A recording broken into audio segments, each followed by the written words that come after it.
ඔව් ආදරණීය දරුදරයනි අපි මේට ප්‍රථම පාඩම් පරිච්ඡේදයෙන් 2019 වසරේ නව විෂය නිර්දේශයට අදාළව යොමු වෙච්ච දෙවන ප්‍රශ්න පත්‍රය නම් ව්‍යුහගත ප්‍රශ්න ස්ට්‍රක්චරල් ක්වෙස්චන්ස් ප්‍රශ්න පත්‍රය ආරම්භ කළා. ඒකදී අපි පළවෙනි ප්‍රශ්නේ සම්පූර්ණයෙන්ම සාකච්ඡා කළා. මොකද ඒක දීර්ඝ ප්‍රශ්නයක් වුණා. තනිකර සිද්ධියක් දින ප්‍රශ්නයක් නේ, කේස් ස්ටඩි එකක් වුණා. ඒකට මුල් මාතෘකා ගණනාවකින් සම්බන්ධ කරලා විෂය කරුණු ඇතුළත් කරලා ඒක බොහොම පරිස්සමෙන් කියවන්න ඕන වුණා. පරිස්සමෙන් කියවලා තාර්කිකව අපිට විශ්ලේෂණය කරලා ප්‍රශ්නවල තියෙන විනිවිද භාවය හඳුනගන්න අවශ්‍ය වුණා. හඳුනගෙන ඒ ප්‍රශ්නවලට ගැළපෙන ධාරිතාවයෙන් වඩාත්ම නිවැරදි වූ පිළිතුරු පියවරින් පියවර ගොනු කරලා තමයි අපිට ලකුණු 20ම ලබා ගන්න විදිහට අපි ප්‍රශ්නේ සාකච්ඡා කළේ.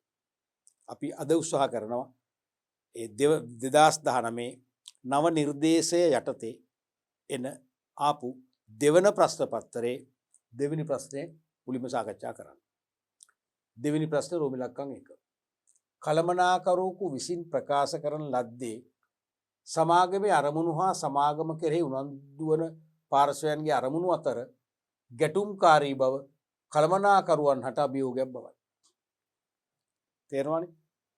කළමනාකරුවෙක් කියන්නේ කිසියම් ව්‍යාපාරයක කළමනාකරුවෙක් කියනවා කොහේදී හරි සම්මන්ත්‍රණයකට හරි නැත්නම් ඒගොල්ලන්ගේ මේ මැනේජ්මන්ට් මීටින් එකකදී හරි සමාගමේ අරමුණු සහ සමාගම කෙරෙහි උනන්දු වන පාර්ශවයන්ගේ අරමුණු ව්‍යාපාරයේ අරමුණු සහ ව්‍යාපාරයක් කෙරෙහි උනන්දු වන අය ඇල්මැති පාර්ශව අරමුණු අතර ගැටුම්කාරී බවක් නැත්නම් නොගැලපෙන බව කළමනාකරුවන්ට අභියෝගයක් බවයි. කළමනාකරුවන්ට අභියෝගයක්. දැන් සමාගමේ අරමුණුයි ඇල්මක් දක්වන පාර්ශවකම සේවකයෝ කළමනාකරුවෝ අයිතිකරුවෝ බැංකුකරුවෝ රජය පාරිභෝගිකයෝ ඔක්කොමයි තියෙන්නේ. එහෙනම් ව්‍යාපාරයේ අරමුණුයි ඇල්මැති පාර්ශවයන්ගේ අරමුණුයි ටැලි වෙනවනම් ගැටලුවක් නැහැ. ලේසි තීරණ ගන්න. නමුත් ව්‍යාපාරයේ අරමුණු වලට වඩා හාත්පසින්ම වෙනස් ඇල්මැති පාර්ශවයන්ගේ අරමුණු. ඒ අතර තියෙන ගැටීමක්. හරිද? ඒ ගැටීම හමුවේ කළමනාකරුවන්ට තීරණ ගැනීමේදී ප්‍රශ්න තියෙනවා. ඒ ගැටුමට සම්බන්ධ නොවන ආකාරයට වඩාත්ම හොඳම තීරණ ප්‍රශස්තම තීරණ ගැනීමේ අභියෝගයක් තියෙනවා. කාටද? කළමනාකරුවන්ට. ඒක ඇත්තටම අභියෝගයක්. ඒතර සමාගමේ අරමුණුයි ඇල්මැති පාර්ශවයන්ගේ අරමුණු සමාන වුණා නම් ඒ ගැටුම නැහැ. තේරුණාද? ඊළඟට සමාගම කරමුණු සහ කොටස්කරුවන්ගේ අරමුණු වන්න. කොටස්කරුව කියන්නේ කවුද? අයිතිකරුවෝ. ඇල්මැති පාර්ශවයන්ගේ ප්‍රධානම එක්කෙනා හරිනේ ව්‍යාපාරයක් කියලා ඇල්මැති පාර්ශවයන් ගත්තොත් පළවෙනිම එක්කෙනා අයිතිකරුවනේ කොටස්කරුවනේ. එහෙනම් සමාගමේ අරමුණු සහ කොටස්කරුවන්ගේ අරමුණු උදාහරණ ලෙස ගනිමින් මෙම ප්‍රකාශය විස්තර කරන්න. ප්‍රශ්නේ ගැඹුරු ප්‍රශ්නයක් නෙවෙයි බොහොම සරලයි. බලමු උත්තරේ. කොටස්කරුවන්ගේ අරමුණු වනුයේ තම ආයෝජන සඳහා උපරිම ලාභාංශය ලබා ගැනීම වුවද. හරිනේ. කොටස්කරුවන්ගේ අරමුණ වෙන්නේ තමන්ගේ ආයෝජන සඳහා උපරිම ලාභාංශය. උපරිම ලාභාංශය ලබා ගැනීම වුවද සමාගම කරමුණු වන්නේ සමාගමේ ලාභ රඳවා ගනිමින් ප්‍රතිආයෝජනය කිරීම. ඔක තමයි මූලික අදහස. මේකම නැතත් මීට සමාන මීට අනුරූප අදහසක් ලියන්න පුළුවන් නම් ඒත් ඇති. එහෙනම් බොහොම ලස්සනට කැටි කරපු උත්තරයක් මේක. කොටස්කරුවන්ගේ අරමුණු වනුයේ තම ආයෝජනයේ සඳහා උපරිම ලාභාංශ ලබා ගැනීම. මොකද කොටස්කරුවෝ කියන්නේ සමාගමේ අයිතිකරුවෝ. හරිනේ? මේක සමාගමන්නේ. සමාගමේ අයිතිකරුවෝ. එහෙනම් අයිතිකරුවෝ උනේ කොහොමද? ඒ සමාගමේ කොටස් මිලදී ගැනීම. ඒතර තමන් ප්‍රාග්ධන සම්පාදනය කරපු නිසා. එහෙනම් ඒ තමන් යොදවන ලද ප්‍රාග්ධන ආයෝජනයේට මොකද වෙන්නේ? ඉහළම ලාභාංශ ලැබෙනවා. මොකද ඒකේ අංක එකේ ප්‍රතිලාභය තමයි ලාභාංශ ඩිවිඩන්ඩ්ස්. වර්ෂයේ උපයගත ලාභයෙන් කොටස්කරුවන්ට බෙදා හරින ලාභ කොටස් ටික. එහෙනම් ඒක උපරිම කරගන්න තමයි ඒගොල්ලන් අරමුණු වෙන්නේ. නමුත් සමාගමේ ව්‍යාපාර සංවිධානයේ අරමුණු වන්නේ ඒක නෙවෙයි. මොකද්ද? ලාභ රඳවා ගැනීම. පුළුවන් තරම් ලාභ උපයන්න ඕනේ. ඒ ලාභ ව්‍යාපාරෙම සංචිතගත කරන්න. රඳවා ගැනීමෙන් සහ එකක් රඳවා ගැනීමෙන් අනිත් එක ප්‍රතිආයෝජනය. රීඉන්වෙස්ට් කිරීම තමයි බලන්නේ. මොකද ලාභ වැඩිපුර එළියට යන්න දෙන්නේ නැහැ. ලාභාංශ පුළුවන් නම් අඩුවෙන් ගෙවනවා. හරිද? ඔය මේ මොනවද ප්‍රසාද මුදල් ප්‍රසාද දීම නම් කප්පාදු කරනවා. බාහිර සමාජය කරන පරිත්‍යාග අඩු කරනවා. එහෙම කරලා හරි ලාභ වැඩිපුර රඳව ගන්න තමයි බලන්න. රඳවගෙන රීඉන්වෙස්ට් කරනවා. තව තවත් ලාභ උපයන්න. තව තවත් සල්ලි උපයන්න ප්‍රත්‍යායෝජනය කිරීම තමයි එතන අරමුණ. එහෙනම් පැහැදිලිව අන්ත දෙකක්. අන්ත දෙකක්. ඊට අදහස දැක්වෙන සම්පූර්ණ පිළිතුරට ලකුණු 4යි. පොඩි නෑ. ලකුණු 4ම ලැබෙනවා. එසේ නොමැතිනම් සුදුසු පරිදි ලකුණු ලබා දෙන්න කියලා අපිට ඉඟි දක්වනවා. මේ අදහස තිබෙන ලකුණු 4ම දෙන්න කියනවා. එහෙම නොවේ නම් අඩු ගන්න මේ අදහසට ආසන්න නැත්නම් අපි කියන අනුරූප උත්තරයක්වත් ගියා නම් ලකුණු 2ක් නැත්නම් 3ක් ලැබෙයි. තේරෙනවද? පුළුවන් ද එහෙම මේ ප්‍රතිනිර්මාණයක් කරන්න? මේ උත්තරේ නැතුව. පුළුවන්. දැන් සමාගමක අයිතිකරුවෝ තමයි කොටස් හිමියෝ. හරිද? ඒගොල්ලන්ගේ මූලිකම ඉලක්ක වෙන්නේ තමන්ගේ කොටස් සඳහා තමන්ගේ කොටස් ප්‍රාග්ධ තමන් නැත්නම් තමන් ආයෝජනය කළ කොටස් ප්‍රාග්ධනය සඳහා වාර්ෂිකව නැත්නම් වසර අවසානයේදී මූල්‍ය වසර අවසානයේදී සාධාරණ හා ඉහළ පිළිගත හැකි ආදායම ලබා ගැනීම. එහෙනම් එතනදී ඉහළ ලාභාංශයක් අපේක්ෂාව තමයි ඒගොල්ලන්ගේ තියෙන්නේ. එහෙම ලියන්න පුළුවන්. නමුත් සමාගමේ අරමුණ වෙන්නේ ලාභ වර්ධනය කිරීමත්. කියන්නේ මුලින්ම ලාභ වැඩි කරගන්න එපා. දැන් මෙතන කියනවා ලාභ රඳව ගන්න. රඳව ගන්න ඉස්සෙල්ලා මොකද කරන්නේ? ලාභ ගේන්න එපා. ලාභ උපද්දවන්න ඕනේ.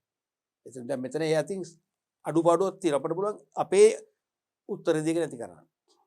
සමාගමේ අරමුණ වන්නේ සමාගමේ ආයෝජන සඳහා උපරිම ලාභයක් උපය ගැනීම සහ එම ලාභයෙන් වැඩි ප්‍රමාණයක් රඳවා ගනිමින් ප්‍රත්‍යායෝජනය තුළින් තව තවත් ඉදිරියේදී ලාභය පිය. අන්න එහෙම දසලුවත් හරි.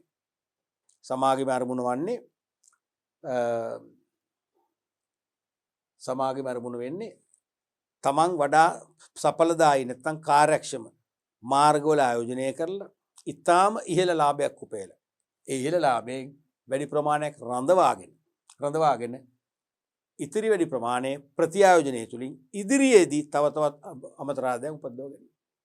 දෙකක්. අන්න ඒ වගේ අදහසක් ලියන ලකුණු 4ම ලැබෙනවා. ඒකේ රෝම ඉලක්කම් 2 අයන්න.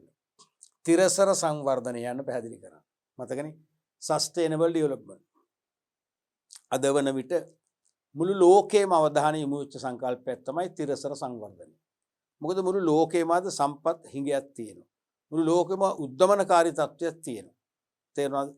මුළු ලෝකෙම රටවල මුදලේ බාහිරාගේ විශේෂයෙන් බාහිරාගේ අවප්‍රමාණ වෙන බාල්දුන ස්වභාවයක් තියෙනවා. මෙවන් පරිසරයක් තුල තිරසර සංවර්ධනය ගැන කතා නොකරන බැරි නිසා තමයි තිරසර සංවර්ධනය සාමාන්‍යයෙන් ප්‍රශ්න කොටස් එකක් නැත්නම් දෙකක් පේපර් එකේ හැම අවුරුද්දෙම අහන්නේ. තේරෙනවද? දැන් සංවර්ධනය කියන්නේ ජාතික නිෂ්පාදනයේ මූර්ත වශයෙන් වර්ධනය කර ගැනීමනේ. වර්ධනය කර ගැනීමෙන් මිනිස්සුන්ගේ ජීවන තත්ත්වය ඉහළ යාම. දැන් මිනිස්සුන්ට තියෙන සෞඛ්‍ය කප්පාදු කරනවා. අධ්‍යාපනය නොමිලේ දෙන්නේ නැහැ. සුබ සාධන පහසුකම් කප්පාදු කරනවා. සහනාධාර දෙන්නේ නැහැ. සමහර දැන් සීනි වලට එimhe සහනාධාරයක් දුන්නානේ. සීනි කිලෝයක රුපියල් 200 නම් රජය කරන්නේ 180 20 පාඩු කරනවා. ඒව දෙන්නේ නැහැ. එහෙම තේරෙනවද? අන්න එහෙම කළොත් එහෙම කළොත් මොකද වෙන්නේ? එහෙම කළොත් රජයට සල්ලි ඉතිරි වෙනවා. ඒ සල්ලි වලින් විවිධ නිෂ්පාදන ව්‍යාපාර ආරම්භන ආයෝජනය කරලා නිෂ්පාදන ඒකක වැඩි කරලා ජාතික නිෂ්පාදනයේ මූර්ත වශයෙන් වැඩි කරන්න පුළුවන්. ඒ වුණාට ආර්ථික සංවර්ධනයක් නැහැ. ආර්ථික සංවර්ධනයක් වෙන්න නම් අනිවාර්යයෙන් ඒ රටේ පුරවැසියන්ට වඩා හොඳ තත්ත්වයේ භාණ්ඩ හා සේවා ප්‍රමාණවත් ලෙස අපි කියන්නේ සීනි ගේන්න පුළුවන් වෙන්න ඕන. ලෙව කාලා නෙවෙයි සීනි දාලා බොන්න පුළුවන්. තේරෙනවද? ඒ වගේ එහෙමනොත් තමයි එහෙනම් හොඳ භාණ්ඩ හා සේවා නැත්නම් ප්‍රමාණවත් හා ගුණාත්මක භාණ්ඩ හා සේවා ප්‍රමාණයක් පරිභෝජනය කරලා ජීවන තත්ත්වය උසස් කරගන්න පුළුවන් වෙන්නේ. ඒ වුණොත් තමයි අනිවාර්යයෙන්ම රටේ මොකද්ද සංවර්ධනයක් ඇති වෙන්නේ. මොකද භෞතිකව මූර්ත වශයෙන් ජාතික නිෂ්පාදනය ඉහළ ගියාට මදි. උසස් තත්ත්වයේ භාණ්ඩ ප්‍රමාණවත් ලෙස පරිභෝජනය කරලා මිනිස්සුන්ගේ ජීවන තත්ත්වයත් ඉහළ යනවා. එහෙම වුණොත් තමයි ආර්ථික සංවර්ධනය තහවුරු වෙන්නේ. මොකද්ද මේ තිරසර කියන්නේ? තිරසර කියන්නේ අනිවාර්යයෙන්ම දැන් රටේ ජාතික නිෂ්පාදනයේ මූර්ත වශයෙන් වැඩි කිරීමේ ව්‍යායාමයේදී මූර්ත වශයෙන් වැඩි කිරීමේ අවස්ථාවේදී අනිවාර්යයෙන්ම සම්පත් සෑහෙන ෂය වෙනවා. ස්වභාව ධර්මය විසින් උරුම කරපු ස්වභාවික සම්පත්. ජල සම්පත වෙන්න පුළුවන්, වනාන්තර සම්පත වෙන්න පුළුවන්, වන සතුන් වෙන්න පුළුවන්, දැව වර්ග වෙන්න පුළුවන්, මසුන් වෙන්න පුළුවන්. ඒ වගේ ඒ සම්පත් විනාශ වෙනවා. මේ ස්වභාව ධර්මයේ මේ සම්පත් උරුම කර දීලා තියෙන්නේ වත්මන් පරම්පරාවට මෙන්ම ඉපදීමට ඉන්න, මතු ඉපදීමට ඉන්න පරම්පරාව සඳහා. නමුත් වර්තමාන පරම්පරාව මේ සම්පත් සියල්ල භාවිතා කරලා විශාල වශයෙන් නිෂ්පාදනය කරලා කොටසක් පරිභෝජනය කරලා වැඩි කොටසක් ලෝකෙට වෙළඳාම් කරනවා. සල්ලි ලැබෙනව තමයි, සම්පත් නැහැ. එහෙනම් හෙට දවසේ මේ ලෝකෙ ඉලී දකින්න අපේ දරුවන්ට සම්පත් නැතුව ලොකු ආහාර අහේනියකට හිඟයකට මුහුණ දීලා තමයි අවසානයේ මිය දෙන්න වෙන්නේ. ඒක වෙන්න බෑ. ඒ නිසාද ලෝකෙම අවධානය යොමු වෙනවා සස්ටේනබල් ඩෙවලොප්මන්ට් කන්සෙප්ට් එකට. ඒ කියන්නේ මොකද්ද? වර්තමාන පරපුරේ අවශ්‍යතා සහ වුමනා සපුරා ගන්නවා කොහොමද? අනාගත පරම්පරාවට සම්පත් සංරක්ෂණය කරමින්. අනාගත පරපුරේ මූලික අවශ්‍යතා සපුරා ගැනීමට බාධා නොවන පරිදි, සම්පත් ප්‍රමාණවත් ඉතිරි වන පරිදි වර්තමාන පරම්පරාවේ අවශ්‍යතා සහ වුමනා ඉෂ්ට කරගන්න සම්පත් පරිභෝජනය කරනවා නම් ඒක තමයි තිරසර සංවර්ධනය කියන්නේ. නැත්නම් තිරසාර. තිරසර සංවර්ධනය යනු අනාගත පරම්පරාවේ අවශ්‍යතා සපුරා ගැනීමට ඇති අයිතිය අන්න. තිරසර සංවර්ධනය යනු අනාගත පරම්පරාවේ අවශ්‍යතා සපුරා ගැනීමට ඇති අයිතිය උල්ලංඝනය නොකරමින් වර්තමාන අවශ්‍යතා ළඟා කරගන්නා වූ සංවර්ධනය. හරි ලස්සන එක තියෙන ගලපන. ඒක හොඳ උත්තරයක්. මම කැමතියි ගැලපිල්ලට. ඒක සාහිත්‍යයත් හොඳයි, ගැලපීමත් හොඳයි. හොඳ දේ හොඳයි කියන්නේ ඉපේ. තිරසර සංවර්ධනය යනු අනාගත පරම්පරාවේ අවශ්‍යතා සපුරා ගැනීමට ඇති අයිතිය උල්ලංඝනය නොකර. එහෙනම් අනාගතයේදී අනාගත පරම්පරාවේ අවශ්‍යතා සහ වුමනා සපුරා ගන්නට ඇති අයිතිය උල්ලංඝනය නොකර. ඒ කියන්නේ මොකද්ද? ඒගොල්ලන්ට අයිති සම්පත් සංරක්ෂණය කරමු. එහෙනම් මේක තේරුම ඒගොල්ලන්ට අයිති සම්පත්නේ අනාගත පරම්පරාවට අවශ්‍ය සම්පත්. සම්පත් සංරක්ෂණය කරමු.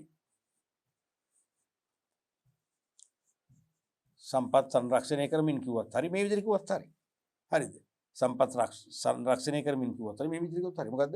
අනාගත පරම්පරාවේ අවශ්‍යතා සපුරා ගැනීමට ඇති අයිතිය උල්ලංඝනය නොකරමු. ඒ කියන්නේ අනාගත පරම්පරාවට සම්පත් සංරක්ෂණය වන ආකාරය. වර්තමාන අවශ්‍යතා ළඟා කරගන්නව සංවර්ධනය. පැහැදිලිනේ? ඉහත අදහස ඇතුළත් පැහැදිලි කිරීමකට ලකුණු දෙකක් දෙනවා. ඕනම විදිහට ලියන්න පුළුවන්. තේරුණානේ? අපි ඊළඟට බලමු. ආයන් ව්‍යාපාරික සංවිධානයකට තම පාරිභෝගිකයන් කෙරෙහි ඇති සමාජ වගකීම් දෙකක් සඳහන් කරන්න. ව්‍යාපාරික සංවිධානයකට තම පාරිභෝගිකයන් කෙරෙහි ඇති සමාජ වගකීම් දෙකක්. දැන් විවිධ ව්‍යාපාරික සංවිධාන ලෝකේ ක්‍රියාත්මක වෙනවානේ. ඒ ඕනම ව්‍යාපාරික සංවිධානයකට යම්කිසි ගනුදෙනු කරන පිරිසක් ඉන්නවා. නැත්නම් වෙළඳ පොලක් ඉන්නවා. අන්නේ ගනුදෙනුකරුවන් පාරිභෝගිකයන් කෙරෙහි සමාජ වගකීම් දෙකක්. සරල ප්‍රශ්නයක්. කීයක් දෙනවද? ලකුණු එක බැගින් කරුණු දෙකකට ලකුණු දෙකක් ලැබෙනවා. දෙකම ගන්න පුළුවන්. අපි එහෙම තමයි ගන්න පුළුවන්. එකද එකම ගන්නවා. දෙකද දෙකම ගන්නවා. හතරද හතරම ගන්නවා. එහෙම ගත්තොත් අපිට ලකුණු 100ටම ළඟා වෙන්න පුළුවන්. නොදැරිම. එකක් තමයි සාධාරණ වීම. මගේ ගනුදෙනුකරුවෝ, මගේ පාරිභෝගිකයෝ ඔබ නම් මම ඔබ හැම දෙනාටම සාධාරණ වෙන්න. නැත්තම් මගේ අතේ තියෙන පුළුවන් එක හැන්දයි. එක හැන්දෙන් හැමෝටම බෙදන්න ඕන. දැන් බහණ්ඩ හිඟ කාලෙකදී මම ගොඩක්ම හිතවත් කීප දෙනෙකුට විතරක් බහණ්ඩ වෙන් කරලා දෙනවා. අනිත් අය බහණ්ඩ නෑ කියනවා. එහෙම වෙන්න බෑ. තියෙන බහණ්ඩ ටික අපි තු මගේ ගනුදෙනුකරුවෝ ඉන්නවා කියලා 50ක්, මල්ලක තියෙනවා කිරිපිටි පැකට් 52ක්. හරිද? සමහර කොච්චර සල්ලි තියෙන කෙනෙක් වුණත්, කොච්චර මමත් එක්ක එකට ඉගෙන ගත්ත මගේ මිත්‍රයෙක් වුණත් කමක් නෑ, මගේ පාරිභෝගිකයෙක් නම් එහෙම කියලා බෑ. හොඳම දේ 52, ගනුදෙනුකරුවෝ 50නේ. 50 දෙනාට එක ගානේ අලෙවි කරනවා. මෙච්චරයි තියෙනවා, මම හැමෝටම එක ගානේ දෙනවා කියලා. අනිත් දෙක මං ගන්නවා. ඉතින් මම කිරිපිටි බොන්නේ තේරෙනවද? ඒ වගේ සාධාරණ වෙන්න හැමෝටම. දෙවෙනි එක තමයි හානිය ඕම කිරීම. තමන්ගේ පාරිභෝගිකයින්ට හානි කරන්නට හොඳ නැහැ. දැන් සමහර විට සමහර යෝගට් එකක්, සරලම උදාහරණයක්. යෝගට් එක එයා අත්දැකීමෙන් දන්නවා මාස 3යි තියාගන්න පුළුවන් උපරිම. date of production එකේ සිට date of expiry දක්වා මාස 3යි. නමුත් එයා ප්‍රායෝගිකව දැකලා තියෙනවා මාස 2කමාර පැන්නම් පස්සේ විවිධ අවස්ථාවල කම්ප්ලේන් ආවා. අර ගෙනිච්ච යෝගට් සමහරව නරක් වෙලා, සමහරව කාලා බඩේම රොදුනා. ඔබ කියන එයාට අත්දැකීම තියෙනවා. එහෙනම් එයා දන්නවා මාස 3 වුණාට 2කමාරෙන් පස්සේ මේක විකුණන්න හොඳ නැහැ. ගනුදෙනුකරුවන්ට එක්ක කියලා දෙන්න. මේක ෂුවර් නෑ. දැන් එක්ස්පයර් ළඟයි කැමති නම් ගෙනියන්න. මට වර්කින් බාර ගන්න බෑ. ඒක හොඳම දේ තමන්ගේ පැත්තට කරනවා. කරලා ඒක නිෂ්පාදකයාට තොගවලින්දර අපහු බාර දෙනවා. නැත්නම් යා හානියක් කරා වෙනවනේ. අසනීප වුණා කියන හානියක්. තේරෙනවද? එහෙම වෙන්න බෑ. ඊළඟට අයිතිවාසිකම් ආරක්ෂා කිරීම. මොනවද අපි මේ අයිතිවාසිකම් කියන්නේ මොකද? පාරිභෝගික අයිතිවාසිකම්. පාරිභෝගික අයිතිවාසිකම්. මතකනේ ජෝන් එෆ් කෙනඩි හඳුන්වා දීපු අයිතිවාසිකම්. හතරක් තියෙනවා. නෙදර්ලන්තයේ හේග් නුවර තියෙන පාරිභෝගික ජාත්‍යන්තර හඳුන්වා දීපු හතරක් තියෙනවා. අන්නේ අයිතිවාසිකම් 8ම ආරක්ෂා කරනවා. ඒ පාරිභෝගික අයිතිවාසිකම් උල්ලංඝනය නොවන පරිදි තම ව්‍යාපාර කටයුතු මෙහෙවනවා නම් අන්න ඒක පාරිභෝගිකයන් වෙත දක්වන සමාජ වගකීමක් වෙනවා. ඊළඟ එක තමයි ගුණාත්මක නිෂ්පාදන ලබා දීම. හැම විටම තමන්ගේ පාරිභෝගිකයා වැය කරන මිලට ඉතාම අනර්ග තත්ත්වයේ භාණ්ඩයක් සපයන්න ඕන. බාල භාණ්ඩ සපයන්න හොඳම නැහැ. ඉල්ලුවත් නැහැ ඒක දෙන්න බෑ. ඒක හරිනේ. අපි මේ ඒක වැරදිලා ගත්ත එකක් අපි ඒක ආපහු යවනවා. විකුණන්නේ. ඒ මට්ටමෙම ඉන්න ඕන. ඊළඟට පාරිභෝගික අපේක්ෂාවන් ඉටු කිරීම. නැත්තම් පාරිභෝගිකයින්ට දුන් පොරොන්දු ඉටු කිරීම දෙකම හරි. දෙකම එකයි. පාරිභෝගික අපේක්ෂාවන් ඉෂ්ට කරන්න ඕන. දැන් උදාහරණයක් වශයෙන් අපිට ගෑස් සිලින්ඩරේ වුණාම අපි ළඟම ඉන්න අපේ පුරුදු ගෑස් ඒජන්සි කරුවෝ ළඟට ගිහලා කියනවා මට ගෑස් එක දෙපර කියන ගෑස් එකක් නෑ සර්. තවත් දවස් දෙකකින් අපිට ගෑස් එනවා අනිවාර්යෙන් දෙන්නම්. සිලින්ඩරේ තියලා සල්ලිත් ගෙවලා යන්න. ඉතින් අපි කියනවා ෂුවර්ද දැවුක නැතු නෑ මට අනිවාර්යෙන්ම එනවා. මම දෙනවා. තියලා යන්න. මම කෝල් කරන්න. අපි ඒ බලාපොරොත්තුෙන් ඉන්නවා. නමුත් ගෑස් සිලින්ඩර් ආවම පස්සේ මෙයාගේ පවුලේ ළඟම පවුලේ ඥාතීන් බොහොම සමීපතම මිතුරන් කීප දෙනෙක් ඈත ප්‍රදේශවලින් ආරංචිලා ඇවිල්ලා මෙයාලා ගෑස් තියෙන බව දැනගෙන ගෑස් සිලින්ඩර් 10ක් විතර එයාගෙන් ගන්නවා. මට ආරංචි වෙලා මට මේ එකක් කෝල් කරෙත් නැහැ. අන්න පොරොන්දුවක් කඩ කළා. කෝල් කරෙත් නැහැ. අන්න පොරොන්දුවක් කඩ කළා. දුන් පොරොන්දුවක් කඩ කළා. මටම ආරංචිලා මං ගියාම එයා කියන අනේ බොහොම කනගාටු ගෑස් ටිකයි ආයි වුරුණා. අන්න දුන් පොරොන්දු ඉෂ්ට කළේ නැහැ. අර 10 නොදුන්න මටත් එකක් ගන්න පුළුවන්. ඒ වගේ පාරිභෝගික අපේක්ෂාවන් ඒ අපේක්ෂාව කළ පරිදිම නැත්නම් පොරොන්දු වෙච්ච ආකාරයට මිෂ්ඨ කරන්න ඕන. ඒ වගේ පාරිභෝගික යන් වෙත සමාජ වගකීම් කීපයක්ම තියෙනවා. ඒ වගේ දෙකකට ලකුණු දෙකක් ලබා දීලා තියෙනවා. මේකත් ලේසියෙම ලකුණු දෙක ගන්න පුළුවන්. අපි බලමු ඊළඟ එක රූමිලක්කම් 3. ව්‍යාපාර ආචාර ධර්ම පිළිපැදීම තුළින් ව්‍යාපාර සංවිධානයකට ලබාගත හැකි ප්‍රතිලාභ 4ක් සඳහන් කරන්න. ලකුණු 1 ගානේ කරුණු 4ට ලකුණු 4යි. කෙලින්ම තනිකර ප්‍රශ්නයක් නේ. ෆුල් ක්වෙස්චන් එකක් නේ. අයනු ආ කියලා ප්‍රශ්න දෙකක් නැහැ නේ. දැන් මතකනේ ව්‍යාපාර ආචාර ධර්ම කියන්නේ මොකද්ද? ව්‍යාපාරිකින් හොඳ හා නරක පිළිබඳ මනා අවබෝධයකින් යුතුව ව්‍යාපාර කටයුතුලදී හොඳ නරක පිළිබඳ මනා අවබෝධයකින් යුතුව ව්‍යාපාර කටයුතු නියැලීම කියන එකේ තේරුම තවත් නිර්වත් කළොත් හොඳ දේවල් ඉටු කිරීමත් නරක දේවල් බැහැර කිරීමත් නැත්නම් නරක දේවල් බැහැර කරමින් හොඳ දේවල් ඉටු කරමින් ව්‍යාපාර කටයුතු පවත්වාගෙන යනවා තමයි ආචාර ධර්ම කියන්නේ. එහෙනම් ආචාර ධර්ම පිළිපැදීම තුළින් ව්‍යාපාර සංවිධානයකට ලබා ගන්න පුළුවන් ප්‍රතිලාභ වාසි 4ක් සඳහන් කරන් තියෙන විස්තර ඕනේ. පළවෙනි එක තමයි ගනුදෙනුකරුවන්ගේ විශ්වාසය වර්ධනය වීම. නැත්නම් විකුණුම් වැඩි වී ලාභ ඉහළ යෑමකොත් හරි. දැන් අපිට විශ්වාසයක් තියෙනවා. අපි මෙහෙම කතා වෙනවනේ. ඒ කඩේ නම් හොඳයි. ඒ කඩේ මිනිස්සු වංච කරන්නේ නැහැ. ඒගොල්ලෝ හරි සාධාරණ, හරිම රීසනබල් මිනිස්සු. කවදාකවත් බාල බහන්නේ විකුණන්නේ නැහැ. ඩේට් එක පෙන්න බසපිට කවදාකවත් දෙන්නෙම නැහැ. දුන්නත් අනේ සමා වෙන්න කියලා බාර ගන්නවා. එහෙම අපේ මතවාද හැදෙනවනේ. ඒ මොකද්ද? මේක තමයි කියන්නේ. ගනුදෙනුකරුවන්ගේ විශ්වාසය වර්ධනය වෙලා. එයා වංච කරන්නේ නැහැ. එයා බාල බහන්න විකුණන්නේ නැහැ. එයා පරණ බහන්නේ විකුණන්නේ පරණ මිල තමයි. අලුත් බහන්නේ තමයි අර වැඩි කල මිල විකුණන්නේ. මිල වැඩි කරා කියලා බය වෙන්න එපා. එයා විකුණන්නේ නැහැ කියලා අපි කාටද කියන්න පුළුවන් වෙන්න ඕන.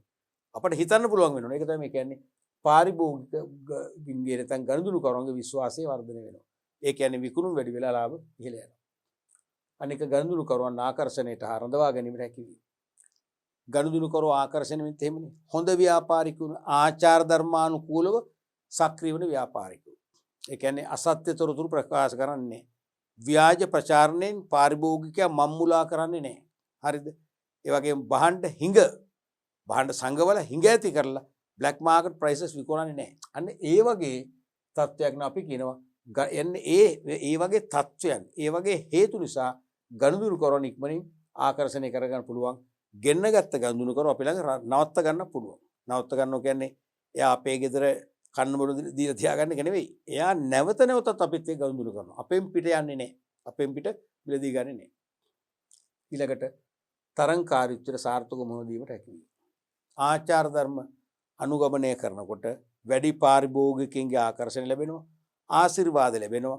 සමහරට පොඩි පොඩි ගැටුම්කාරී තත්ත්වයන් ඇතුණා මේගොල්ලෝ මැදිහත් වෙනවා කියලා නෑ මේ වෙලෙන්ද එහෙම කෙනෙක් නෙවෙයි. මේ ව්‍යාපාරිකයා හොඳ ව්‍යාපාරිකයෙක්. මෙයා මෙහෙමයි. මෙයා මේ ලොකු ලාභයක් තියාගන්න 105 තියාගන්න බලන්න හැමෝම 35ක දලා තියාගෙන තියෙනවා. ආදි වශයෙන් අන්න මොකද වෙන්නේ?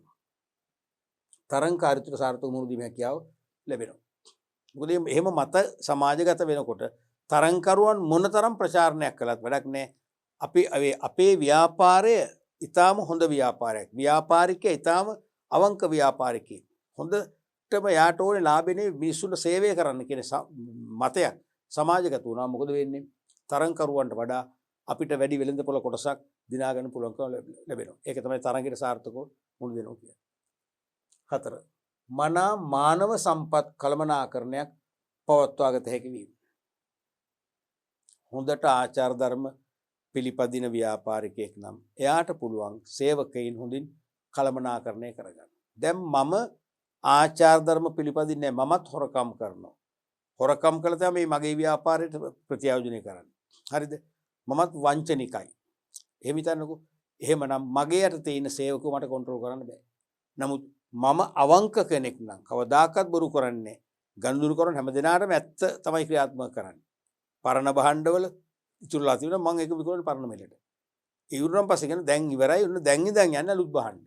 එහෙම වෙන්න එපා. එහෙම වුණාම සේවකයන්ගේ මොකද වෙන්නේ? සේවකයන් කැමැත්තත් අනිවාර්යයෙන්ම ලැබෙනවා. ඒ නිසා මානව සම්පත් කළමනාකරණයක් ලේසියෙන් පවත්වන්න පුළුවන්කම ලැබෙනවා. ඒ සේවක ගැටුම් අඩුයිනේ. සේවක ගැටුම් අඩුයි. සේවකව ආදරය කරනවා. ව්‍යාපාරික කළමනාකරණ කරුවන් නැත්නම් කළමනාකරණයට ඒ වගේම අයිතිකරුවන්ට කොටස්කරුවන්ට ආදරය කරනවා. එහෙනම් අනිවාර්යයෙන්ම ඒ කැමැත්තෙන් සතුටෙන් වැඩ කරන සේවකයන් කලට මනාවට හසුරුවා ගන්න ලේසි. ඊළඟට ගිණුම් කරන කටයුතු තුළ සිදුවන අක්‍රමිකතා හා විසමාචාර පිටු දැකිය හැකි වීම. තේරෙනවද? දැන් ඇත්තටම අපි ආචාර ධර්ම පිළිපදිනවා කියන්නේ ගිණුම් කරන කටයුතු තුළ සිදුවන අක්‍රමිකතා සහ විසමාචාර පිටු දකින්න පුළුවන්. මොකද ගිණුම් කරන අංශයෙන් බොහෝ දේවල් කරනවා. ගිණුම් කරන අංශයට පුළුවන් ආදායම් අඩුවෙන් පෙන්නුම් කරන්න. වියදම් වැඩියෙන් පෙන්නුම් කරන්න. වගකීම් වැඩි කරලා වත්කම් අඩුවෙන් පෙන්නුම් කරන්න. තේරෙනවද? අන්න ඒ වගේ අක්‍රමිකතා සහ විසමාචාර පිටු දකින්න පුළුවන් ආචාර ධර්ම තියෙනවා. මොකද ආචාර ධර්මානුකූලව ක්‍රියාත්මක වන ව්‍යාපාරික අයිතිකරු වෙන්නම් මම. මගේ ඩිරෙක්ටර් බෝඩ් එකට මගේ ඇකවුන්ටන්ට් පවක් මම දිනපතා කියන්නේ. ඔය බෝඩ් මීට් නැත්නම් ඩිරෙක්ටර් බෝඩ් එකේ අධ්‍යක්ෂ වල රැස්වීම වලට ගියාම මම නිතරම කියන්නේ එක සත පහක්වත් අයිතු ලෙස උපයන්න එපා. තේරුමක් නැහැ. අපි සාධාරණ ව්‍යාපාර කරමු. අපි සාධාරණ ව්‍යාපාරිකයෝ වෙමු.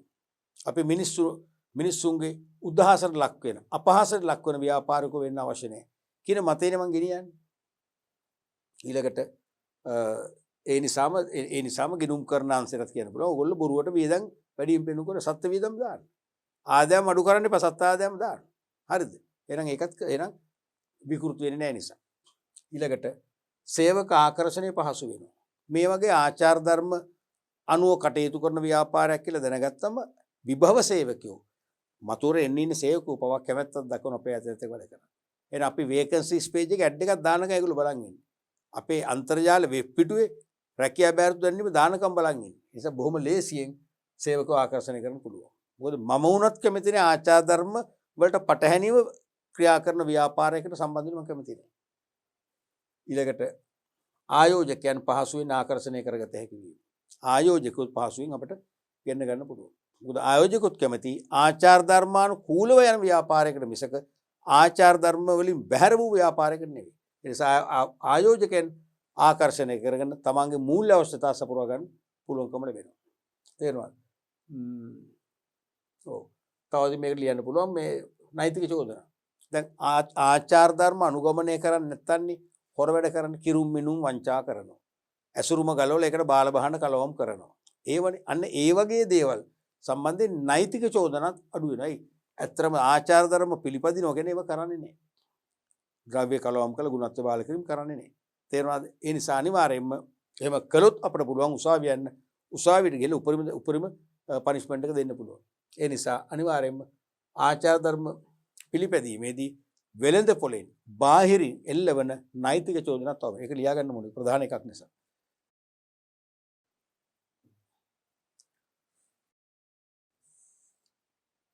ඒක ලියන්න 8 වෙනි එක වශයෙන් වෙළඳ පොලෙන්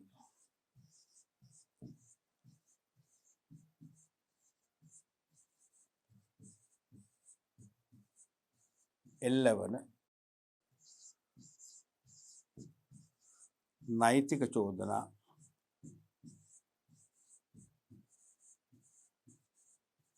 ඔවම ඔන්න වගේ වාසි තියෙන ආචාර ධර්ම මත ක්‍රියාත්මක වන ව්‍යාපාරවලට.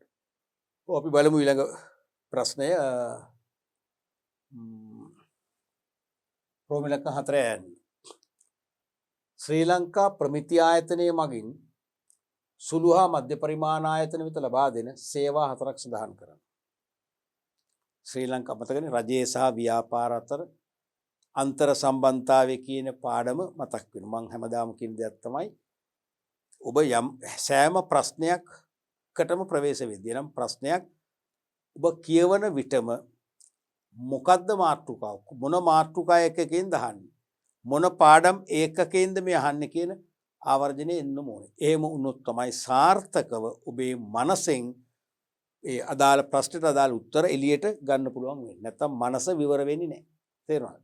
එහෙනම් ප්‍රශ්නේ කියවන විටම ඔබ විෂය මනස නැත්නම් විෂය මානසිකත්වය විවර කරගන්න ඕනේ.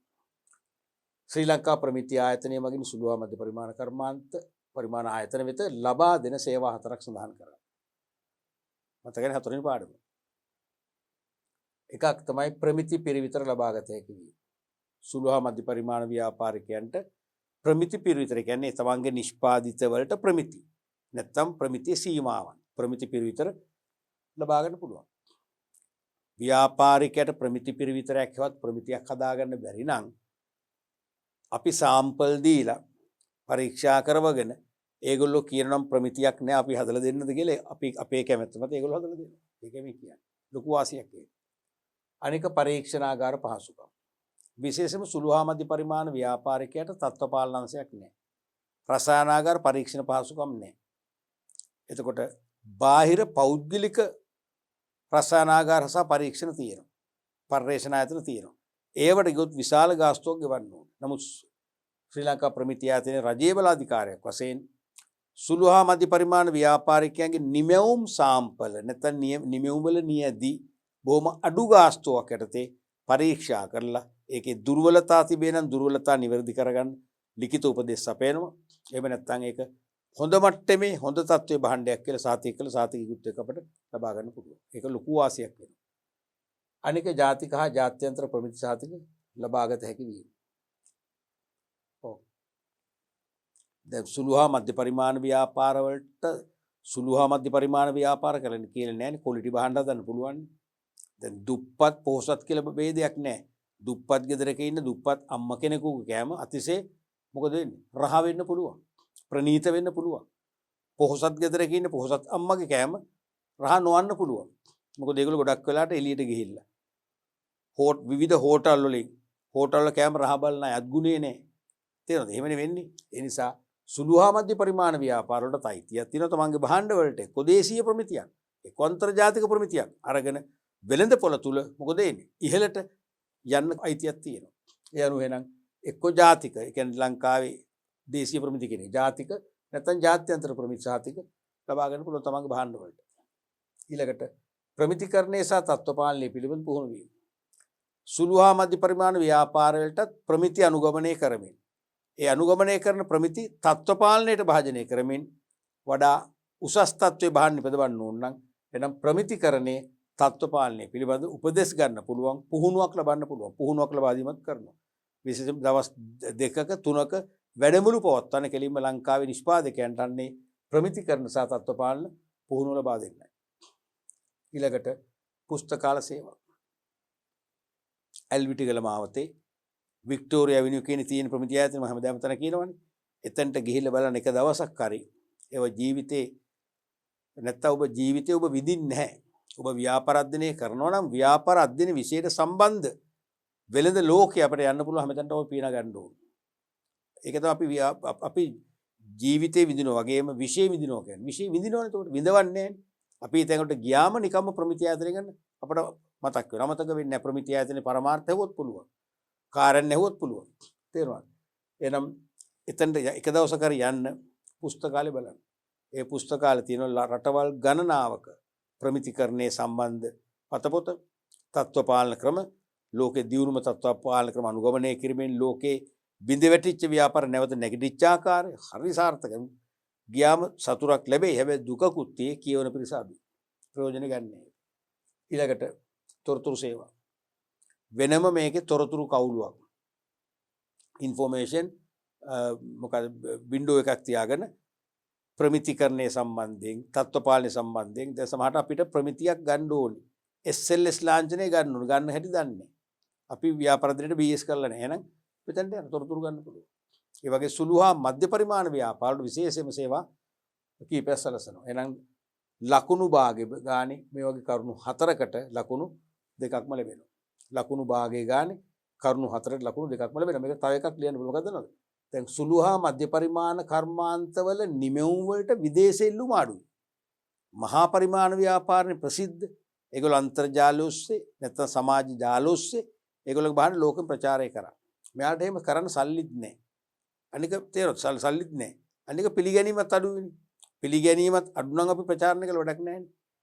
ඒ නිසා මේවට පුළුවන් තත්ත්ව වාර්තා ලබා ගන්න. State of reports. තත්ත්ව වාර්තා කියන්නේ මොකක්ද? පිළිගත් රාජ්‍ය හෝ පෞද්ගලික බලාධිකාරයක් ලවා මෙයාලගේ සාම්පල් පරීක්ෂා කරලා ඒව උසස් තත්ත්වයෙන් නිපදවා ඇති බව සාතියක් ගන්න පුළුවන්. ප්‍රමිති නෙවෙයි. ප්‍රමිතියක් නේ. අපි තාම SLS අරගෙනත් නැහැ. ISO අරගෙනත් නැහැ. හරිද? හැබැයි අපිට පුළුවන් බාහිර පර්යේෂණ දැන් මෙහි තියෙන සෝවිලන්ස් ආයතනයේ තියෙනවා.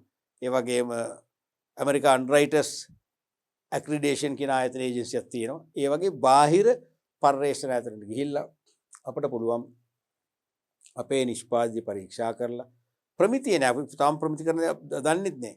නමුත් අපි සෞඛ්‍ය ආරක්ෂිත උසස් තත්වයෙන් නිෂ්පාදනය කරලා තියෙනවා. පරිභෝජනයට හානියක් නැත්නම් තත්ත්ව වාර්තාවක් දෙනවා. ඒ තත්ත්ව වාර්තාව පුළුවන් අපිට විදේශ ගැනුම්කරුවෝ මිල විමසුම් එවල මිල කිව්ම් යවනකොට කොපියක් යවන්න. පෙන්නන්න මෙන්න අපි තත්ත්ව වාර්තාවකුත් දීලා තියෙනවා. අපේ භාණ්ඩ වල තත්ත්ව හොඳයි කියලා පෙන්වනවා. ඒ නිසාම දේශීය වශයෙන් විතරන්නේ පුළුල් ලෙස විදේශීය වශයෙන් ඉල්ලුමක් වර්ධනය කරන්න පුළුවන්කම ලැබෙනවා. ඒකත් එක නෝට් කරගන්න.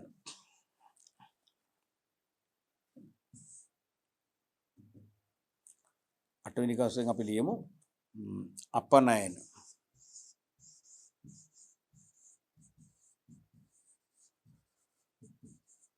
භාණ්ඩ සඳහා තත්ත්ව වාර්තා. කාගෙද මේ සුමකායගේ තියෙනවද? තව මොනවද? ඇයි ප්‍රබවස්තන සහතික දේශීය වශයෙන් නිෂ්පාදනය කළකොට හරි වටනවානේ. සුළු හා මධ්‍ය පරිමාණ ව්‍යාපාරිකයෙක්ගේ නිෂ්පාදිත පිළිගන්නේ. නමුත් ශ්‍රී ලංකා ප්‍රමිති ආයතනය ගැන ලෝකෙම පිළිගන්නවා. ප්‍රමිති ආයතනය කියනවන සහතික කළ මේක ලංකාවේදීම පමණයි නිෂ්පාදනය කළේ කියලා. ඒ නිසාම ඉල්ලුමක් ඇති වෙනවා.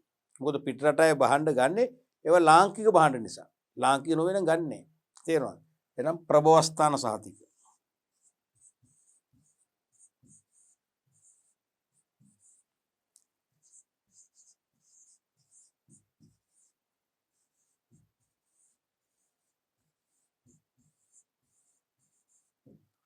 නිකුත් කිරීම.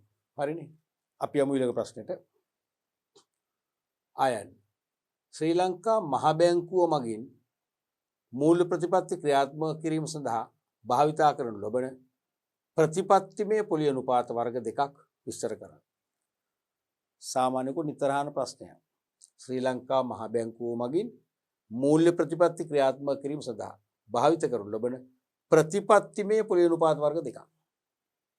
කීපයක්ම තියෙන හතරක් තියෙන මූලිකව. එකක් තමයි නිත්‍ය ණය පහසුකම් අනුපාතය. නිත්‍ය ණය පහසුකම් අනුපාතය. තේරෙනවද?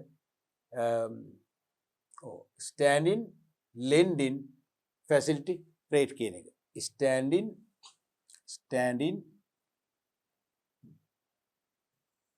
ස්ටෑන්ඩින් ලෙන්ඩින් ෆැසිලිටි SLFR කියන්නේ. ඒ කියන්නේ මොකද්ද? රජයේ සුරකුම්පත් අපේට තබා ප්‍රතිමිලදී ගැනීම ගනුදෙනු ටික තියෙනවා. අරමුදල් ලබා ගැනීමේදී අය කරනු ලබන පොලි අනුපාතිකය. මේ කියන්නේ දැන් ලංකාවේ වාණිජ බැංකු සහ ප්‍රාථමික වෙළඳ පොලේ જાතියක් අපි අහලා තියෙනවානේ. ප්‍රාථමික වෙළඳ කියන්නේ රාජ්‍ය සුරකුම්පත් මිලදී ගන්න විකුණන්න කියන්නේ බිස්නස් එකක් වශයෙන් මිලදී ගන්න විකුණන්න අවසර දීපු විශේෂිත මූල්‍ය ආයතන විශේෂ පෞද්ගලික සංස්ථා. ඒගොල්ලන්ටයි වාණිජ බැංකු දෙගොල්ලන්ටම තමන්ගේ අතිරික්ත මුදල් වියදම් කරලා රජයේ විසින් කෙටිකල් නම් භාණ්ඩාගාර බිල් මැදිකල් නම් භාණ්ඩාගාර බෙදුම් කර දිගුකල් නම් රුපියල් සුරකුම්පත් කියන රජයේ සුරකුම්පත් මොකද කරන්නේ? මිලදී ගන්න පුළුවන්කම ලැබෙනවා. තේරුණාද? ඔතන වාණිජ බැංකු සහ ප්‍රාථමික වෙළඳ ළඟ තියෙන අතිරික්ත මුදල් වියදම් කරලා රජයේ සුරකුම්පත් මිලදී ගන්න ආයෝජනය කරනවා. කරාම අන්න ඒගොල්ලන්ට රජයෙන් මහ බැංකුවෙන් ගෙවන පුලියක්. ඒක තමයි මේ දෙවෙනි එක නිත්‍ය තනපතු පාසුක අනුපාතය කියන්නේ. හරිද? මෙතනද කියන්නේ ඒකයි. ඔව්. Standing deposit facility rate SDFR. එතකොට වාණිජ බැංකු සහ ප්‍රාථමික වෙළඳ තමන්ගේ අතිරික්ත මුදල් යොදවලා රජයේ සුරකුම්පත්වල ආයෝජනය කරාම ඒගොල්ලන්ට ගෙවන පුළුවන් අනුපාතය තමයි නිත්‍ය තනපතු පාසුක අනුපාතය කියන්නේ. හරිද? එතකොට මෙන්න මේ සුරකුම්පත් කල්පිරෙන්න පෙර අපුසල්ලි ගවන්නේ නැහැ. එහෙනම් කල්පිරෙන්න පෙර අපට මූල්‍ය දුෂ්කරතා ඇති වුණා නම් අපිට පුළුවන් නැවත ශ්‍රී ලංකා මහ බැංකුවේ මේ අපේ හිමිකම අපට ලැබී යුතුනේ. අපි යෙදවගෙන අපට ලැබී යුතුනේ. ලැබී යුතු මේ ණය හිමිකම මහ බැංකුවට අපේ ඉතල ණයක් ගන්න පුළුවන්. එහෙම ණයක් ගත්තොත් අපෙන් අය කරන පුළුවන් ඒක තමයි නිත්‍ය ණය පාසුක අනුපාතය කියලා කියන්නේ. මේ තියෙන රජයේ සුරකුම්පත් අපේට තමයි. ඒ කියන්නේ අපි මිලදී ගත්ත සුරකුම්පත්. දෙවෙනි එක කිව්වේ තේරුණාද? අපේට තබා අරමුදල් ලබා ගැනීම දය කරන පුළුවන් අනුපාතය. මෙතන වරහන් තුලින් මොකද? ප්‍රතිමිලදී ගැනීම ගනුදෙනු වලදී. මේකේ තේරුම දැන් මේකෙදි මම ප්‍රාථමික වෙළෙන්දෙක් හෝ වාණිජ බැංකුවක් නම් මාසතු සුරකුම්පත් මං අපේට දෙනවා. මහ බැංකුව දීලා මම ණයක් ගන්නවා. හැබැයි එතන ඒ ගන්නකොට ගිවිසුමක් ඇතිනේ. මොකද ගිවිසුම නැත්නම් එකගත්තේ මොකද්ද? මහ බැංකුවටත් සල්ලි ප්‍රශ්නයක් ආවොත් මහ බැංකුව ආපසු මේක ඔබට විකුණනවා. ඔබ මේක නැවත මිලදී ගත යුතුයි. අන්න ප්‍රතිමිලදී කියන්නේ ඒකයි. එහෙම වුණොත් ඔබ නැවත මිලදී ගත යුතුයි කියන කොන්දේසි යටතේ පමණක් මහ බැංකුව අපේ අතේ තියෙන සුරකුම්පත් වල අයිතිය පවරාගෙන අපට ණය දෙනවා. ඒක දය කරන පුළුවන් විතරයි මේ තියෙන්නේ. දෙවෙනි එක වාණිජ බැංකු සහ ප්‍රාථමික වෙළෙන්දු රජයේ සුරකුම්පත් වල ආයෝජනය කර දිගවන පුළුවන් පාතයි. රජයේ සුරකුම්පත් වල ආයෝජනය කිරීමේදී ඒ කියන්නේ ප්‍රතිවිකුණු ගනුදෙනු ගෙවන ලබන පුළුවන් පාතයි. කවුද ගන්නෙ? වාණිජ බැංකු සහ ප්‍රාථමික වෙළෙන්ද. ඒක මේක විස්තර කරලා නැහැ. ආවනම් හොඳයි මං හිතන්නේ. මීට වඩා හොඳයි ආවනම් තේරෙනවද? මේක ගන්නෙ වාණිජ බැංකු සහ ප්‍රාථමික වෙළෙන්ද. වාණිජ බැංකු හා ප්‍රාථමික වෙළෙන්ද.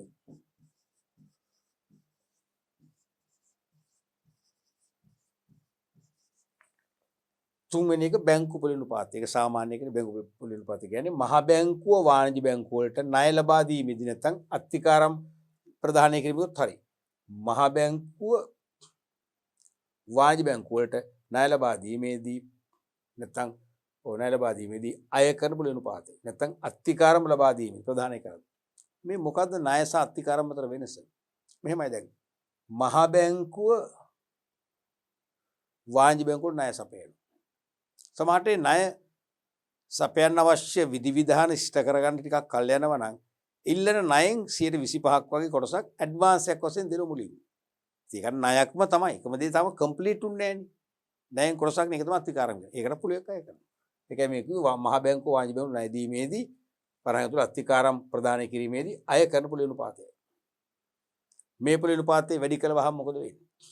ණය ගැනීම අඩු වෙනවා. මුදල් සැපුම් සංකෝචනය වෙනවා. මේ පොලි අනුපාතය පහළ දැම්මොත් මොකද වෙන්නේ? මේ පොලි අනුපාතය පහළ දැම්මොත් මොකද වෙන්නේ? පහළ දැම්මොත් වාණිජ බැංකුත් වැඩිපුර ණය ගන්නවා මහ බැංකුවෙන්. අපිත් වාණිජ බැංකු වලින් අඩු පොලයකට ණය ගන්නවා. ණය ගන්නවා කියන්නේ මුදල් සැපයුම ප්‍රසාරණය වෙනවා. නිෂ්පාදනයේ ඊට සමගාමීව වැඩි වුණ නැත්නම් උද්දමනයක් ඇති වෙනවා. තේරුණාද? ඊළඟට ව්‍යවස්ථාපිත සංචිත අවශ්‍යතා අනුපාතිකය. ව්‍යවස්ථාපිත සංචිත අවශ්‍යතා අනුපාතය. ඔකටම කියනවා අවම සංචිත අවශ්‍යතා කියලා. අවම සංචිත අනුපාතය. ව්‍යවස්ථාපිත සංචිත අවශ්‍යතාවය සංචිත අනුපාතය කිව්වොත් එකයි.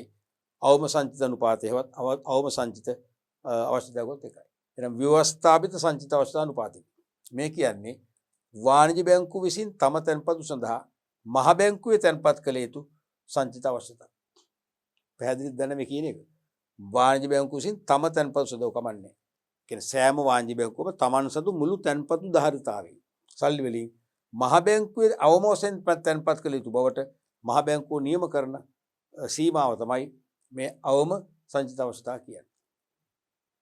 දැන් මහ බැංකුව කියනවා සෑම වාණිජ බැංකුවකටම අද වන විට 20%ක තමන්ගේ මුළු තැන්පතුන 20%ක ප්‍රමාණයක් මහ බැංකුවේ ඒ අදාළ වාණිජ බැංකුවේ නමින් පවත්වාගෙන ගිණුමට බැර කරන්න ඕනේ. ඒක කරන්න ඕනේ. ඒක තමයි අවම සංචිත අවස්ථා කියන්නේ. මේ අනුපාතයේ 20% ඉඳන් 40 කරොත් මොකද වෙන්නේ? තව ගිහිල්ලා මහ බැංකුව තැන්පත් කරන්න ඕනේ. අන්න සංසරණයෙන් බැහැර වෙනවා මුදල් සැපයුම සංකෝචනය වෙනවා. තේරුණාද? නම් කිරීමට කරුණු දෙකට ලකුණු භාගය බැගින් ලකුණු දෙකයි. මේක හතරම ඔන්නේ දෙකයි ඕනේ. ලකුණු එකයි. නම් කිරීමට කරුණු දෙකට ලකුණු භාගය බැගින්. හරිනේ භාගය වැඩි කිරීම දෙක සමාන ලකුණු එකයි.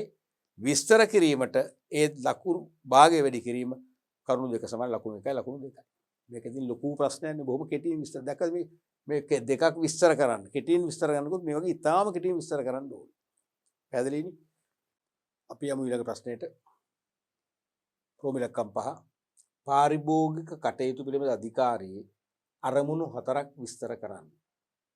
සාමාන්‍ය මේක ගැඹුරු නානේ. සාමාන්‍ය අරමුණු 4ක් අහන්නේ කලාතුරකින්. අහන්න බැරි නෑ. මේ ඉතින් කලාතුරකින් අහලා තියෙනවා. මොකද තනි ප්‍රශ්නයක් ෆුල් ක්වෙස්චන් එකක්. රෝමිලක්කම් 5යි. පහම තියෙන වෙන රෝමිලක්කම් 5 අයන්න හැවුවනම් ආකොටසෙන් හැවුවනම් අහන්නේ දෙකයි අනිවාර්යයෙන්.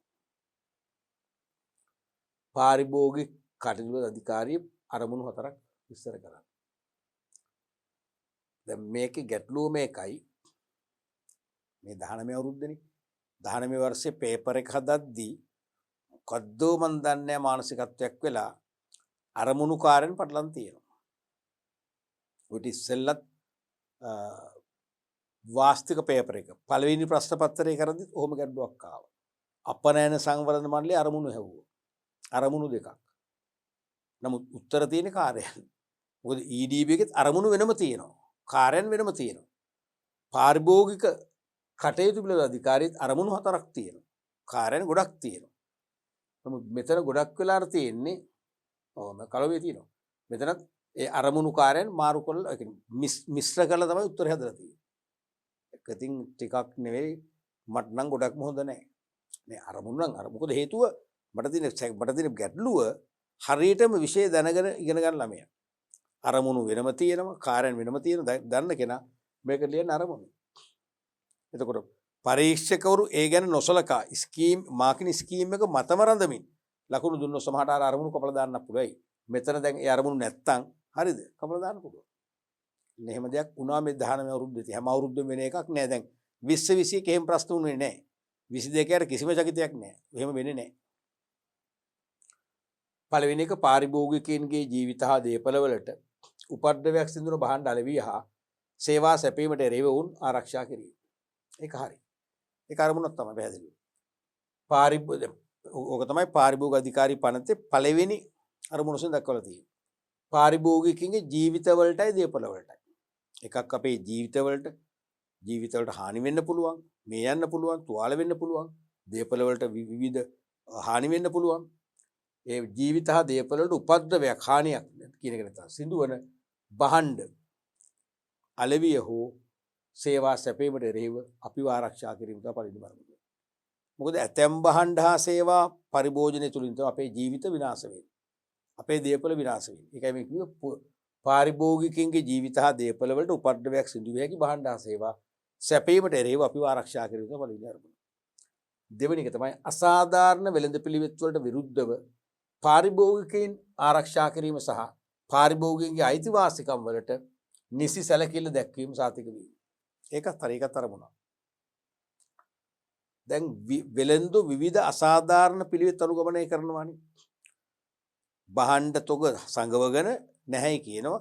නැහැ කියලා ටික ටික දාලා බ්ලැක් මාකට් නැත්නම් කළුගොඩ මිලට විකුණනවා. අසාධාරණ වෙළඳ පිළිවෙත්. එක පාරිභෝගිකයෙකුට වැඩිපුර තොග දෙනවා අනිත් එක්කෙනාට කියනවා අඩු නැහැ කියලා. නැත්නම් අනිත් කෙනාට අඩුන් දෙනවා. තව කෙනෙකුට භාණ්ඩ කොහෙත්ම සපයන්නේ නැහැ. එහෙම වෙන්න බෑනේ අසාධාරණයිනේ.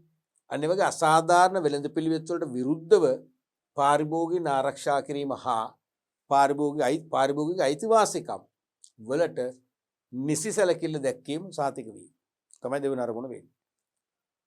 තුන්වෙනි අරමුණ තමයි හැකි සෑම විටම පාරිභෝගිකයින්ට තරංකාරී මිලට භාණ්ඩ හා සේවා වලට ප්‍රමාණවත් ප්‍රවේශයක් ලබා දීම. කියන්නේ ඒකාධිකාර බිහි වෙන්න දෙන්නේ නැහැ. හැකි හැම විටකම භාණ්ඩ හා සේවා වලට තරංගකාරී මිලකට ප්‍රවේශ වෙන්නට පාරිභෝගිකයට අවස්ථාව සැලසීම. ඒ කියන්නේ එකම භාණ්ඩය වෙළඳපොළ සපයන එක්කෙනෙක් හිටියොත් තමයි ඒකාධිකාර ඇති වෙන්නේ. කීප දෙනෙක් ඇති කරනවා. කවුරුන් නැත්තම් පාරිභෝගික අධිකාරිය රාජ්‍ය ආයතනයක් ලැබුවා හරි මොකද කරන්නේ තරංකරු බිහි කරනවා. ඒකෙන් වෙන්නේ මොකද්ද? කේවල් කරලා හරි ගන්න පුළුවන්. සාපේක්ෂව අඩු මිලට ගන්න පුළුවන්. එහෙනම් හැකි සෑම විටම පාරිභෝගිකයින්ට තරංකාරී මිලට භාණ්ඩ හා සේවා වලට ප්‍රමාණවත් ප්‍රවේශයක් ලබා දෙනවා. අනිත් එක තමයි පාරිභෝගික සූරා කෑම වලට සහනයක් ලබා දීම. දැන් විවිධ පාරිභෝගික සූරා කෑම තියෙනවනේ. සමහරට වැඩි මිලට විකිණීමෙන්, කිරුම් බිනුම් වංචා කිරීමෙන්, ද්‍රව්‍ය කලවම් කර ගුණත්වය බාල කරලා විකිණීමෙන් ආදී වශයෙන්. එහෙම නැත්නම් අපිට භාණ්ඩයක් දෙනකොට ඒකේ ඇසුරු මේගොල්ලෝ ගලවගෙන දෙන්නේ. ඇසුරුම තියා ගන්නවා. ඒ ඇසුරුම අපට අයිති. ඒගොල්ලෝ දෙන්නේ නැහැ. ඒ වගේ විවිධ සූරා කෑම අන්න ඒවට විරුද්ධව අපි පැමිණිලි කරාම සහනයක් ලබා දෙනවා. ඊළඟට පාරිභෝගිකයා අධ්‍යාපනය හා අවබෝධය තුලින් බලගැන්වීම. පාරිභෝගිකයව අධ්‍යාපනය හා අවබෝධය තුලින් බලගැන්වීම. තේරෙනවද? ඒ කියන්නේ පාරිභෝගිකයට අවශ්‍ය අධ්‍යාපනයක් ලබා දීමෙන් අවබෝධය ලබා දීමෙන් ඔවුන් බල ගන්නවා. ඒ කියන්නේ බල සම්පන්න පාරිභෝගිකයෙක් බවට පත් කරනවා. ඒකයි කිව්වේ පාරිභෝගිකයා අධ්‍යාපනය හා අවබෝධය තුලින් බලගැන්වීම. අනිත් එක තමයි ධාරිතා වර්ධනය මගින් සංවිධාන සංවර්ධනය. තේරෙනවද ඒක? ධාරිතා වර්ධනය මගින් සංවිධාන සංවර්ධනය. ඒ කියන්නේ විශේෂයෙන්ම පාරිභෝගික ආරක්ෂණ සමිති වැනි දේවල්. පාරිභෝගික ආරක්ෂණ සමිති ස්ථාපිත කරන්න උනන්දු කරනවා. ඒවට සමාජිකත්වය වැඩි කරගන්න උනන්දු කරනවා. කරලා ඒකේ ධාරිතාවය තුලින් ඒ සංවිධානයේ ප්‍රබල සංවිධානය බවට පත් කරනවා. එතකොට ඒ සංවිධානයට පුළුවන් අවට සමීපයේ ඉන්න සියලුම සිල්ලර වෙළඳ ආයතන පාලනය කරන්න මෙල්ල කරන්න. උන්න වගේ අරමුණු 4කට ලකුණු එක බගෙන් ලකුණු 4ක් දුන්නා. පැහැදිලිද? අපි ඊළඟ ප්‍රශ්නට යමු. 3 රෝම ඉලක්කම් 1.